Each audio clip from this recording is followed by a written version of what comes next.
So again, 22-year-olds who are coming out of college, very competitive environment out there, but many want work-life balance. Many are looking for more than just working, the 80, 90, sometimes 100 hours.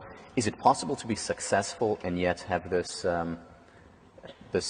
desire?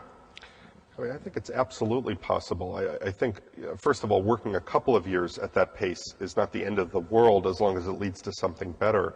When I was graduating business school, there was huge peer pressure to go to an investment bank. That the goal of every single person in my class of '82 at HBS, seemed to be working for Goldman Sachs.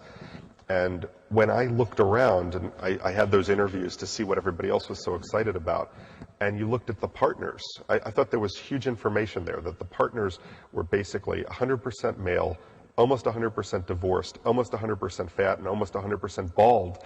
And that didn't seem like something to give away your best 10 or 15 years, and then you'd be so lucky as to join that group.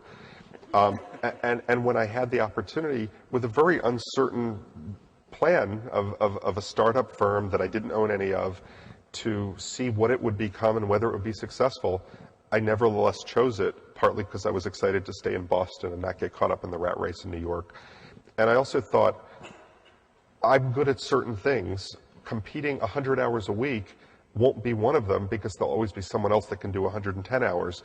But being recognized for what the things I can bring to the table are in terms of a certain investment perspective, a certain discipline, a certain risk aversion that maybe other people didn't have would be a good thing. So all I would say is, try to hold out. If you have to work for a couple of years to get the next offer or to get into business school, fine. But remember, that's not your goal's not to be working 100 hours a week. Your goal is to get into a situation that recognizes you for who you are. That if you ever are going to work that hard, try and have it be on your own nickel. Try to be an entrepreneur, and at least you're doing it for you, not for somebody else who you can hold you better accountable than you can hold the boss accountable. And if you do work that hard, at least the rewards will also go to you. So if you can, be an entrepreneur, especially if you're going to work that hard.